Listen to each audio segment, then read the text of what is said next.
Hello student, welcome to the Guruji classes. आज हम करेंगे NIOS क्लास 12th का पॉलिटिकल साइंस के चैप्टर नंबर 28 से एक बहुत इंपॉर्टेंट क्वेश्चंस जो कि 3 या 4 नंबर पर आ जाता है। आपको मैं उस क्वेश्चंस को बता देता हूं। देखिए, शिमला समझौता पर नोट लिखें।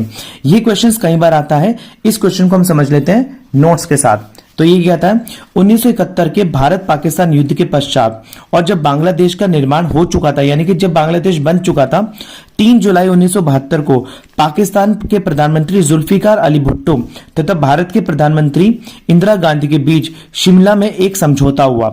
भारत हमेशा इस समझौते पर कायम है और पाकिस्तान से हर विषय में बातचीत शिमला समझौता के अंतर्गत करना चाहता है। देखिए, हमने ना, भारत ने उस टाइम पर, मैं आपको बता दूं, जो उस टाइम की भावी प्रधानमंत्री थी श्रीमती इंदिरा गांधी जी ने, जो वहां के पाकिस्तान के प्रधानमंत्री थे जुल्फिकार अली भुट्टो, यानी कि ये पाकिस्तान और ये इंडिया, इनके बीच में एक शिमला समझौता हुआ, यानी कि एक एग्रीमेंट हुआ कि इस एग्रीमेंट के तहत जो भी हम शांति वार्ता करेंगे, आज जो हम इस एग्रीमेंट के अंदर लिख रहे हैं, इसके अकॉर्डिंग करेंगे और इसी के सारे बातों को फॉलो करेंगे। क्या था इस एग्रीमेंट के अंदर, चलिए बात करते हैं।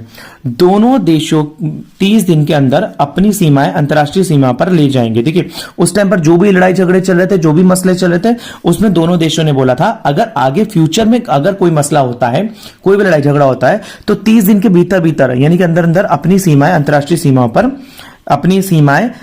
सीमाओं पर ले जाएंगे।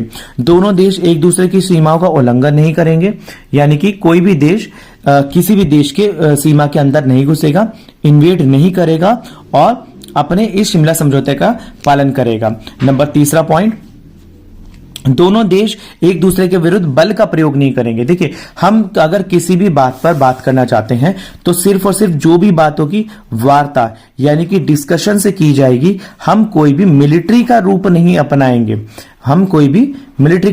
नहीं अपनाएंगे। पर आप मेरे को कमेंट बॉक्स में लिख के बताना कि क्या ऐसा होता है सीरियसली में, क्या भारत पाकिस्तान के बीच कोई वार्तालाप चल रही है, क्या कोई मिलिट्री का रूप नहीं अपनाया जाता। आप मेरे को प्लीज कमेंट सेक्शन में लिख के बताना कि आप लोगों की इस विषय में क्या राय है। तो खैर कोई बात नहीं, दोनों देश एक दूसरे के विरुद्ध बल का प्रयोग नहीं करेंगे। चौथा पॉइंट क्या है यहां पर, दोनों देश एक दूसरे के आंतरिक मामलों में तथा राजनीतिक समस्याओं में हस्तक्षेप नहीं करेंगे, यानी कि दोनों देश एक दूसरे के आंतरिक और राजनीतिक मामलों में कोई भी हस्तक्षेप नहीं करेंगे। देखिए, हमें नहीं मतलब कि पाकिस्तान के अंदर क्या मसले चल रहे हैं, क्या बात हो रही है, तो उनके आंतरिक और राजनीतिक मामलों में कोई हस्तक्षेप नहीं करेंगे। वो जो भी करें, जो भी उनके इलेक्शन चल रहे हैं, हमें नहीं मतलब, ना इंडिया को कोई मतलब पाकिस्तान से, ना पाकिस्तान को इंडिया से कोई मतलब।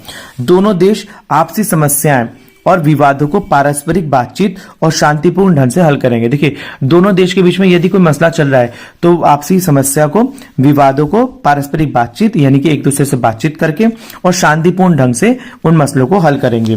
दोनों देश एक दूसरे के विरुद्ध घृणित प्रचार नहीं करेंगे। घृणित प्रचार का मतलब क्या होता है, यानी कि हम किसी भी अपने दोनों दोस्त एक दूसरे के बारे में कहीं पर भी गलत तरीके से प्रोपेगेंडा नहीं करेंगे, या तो कोई मीडिया के थ्रू या फिर कोई भी ऐसी बात लिखकर या बोलकर जिससे एक दूसरे की गरिमा को ठेस पहुंचे, एक दूसरे की देश की गरिमा को ठेस पहुंचे। तो दोनों देश इस तरीके का कोई भी कार्य नहीं करेंगे। दोनों देश आर्थिक और व्यापारिक सांस्कृतिक क्षेत्रों में पारस्परिक सहयोग बढ़ाएंगे। देखिए, दोनों देश आर्थिक यानी कि इकोनॉमिकल तरीके से, व्यापारिक यानी कि पैसों यानी कि ट्रेड के तरीके से, और सांस्कृतिक यानी कि कल्चरल तरीके से पारस्परिक सहयोग बनाएंगे, यानी कि एक दूसरे को अपना सहायता देंगे, सहारा देंगे, ताकि दोनों देशों के बीच में भाईचारे की भावना बनी रहे और दोनों देश एक दूसरे के साथ मिलकर रह सके। देखिए, ये एक छोटा सा शिमला समझौते के ऊपर नोट था जो कि 3 से 4 नंबर के बीच में क्वेश्चन आता है। आप स्टूडेंट्स इसके साथ में से 5 पॉइंट लिखा है और छोटी सी डेफिनेशन लिखा है, आपके बहुत बढ़िया नंबर आएंगे।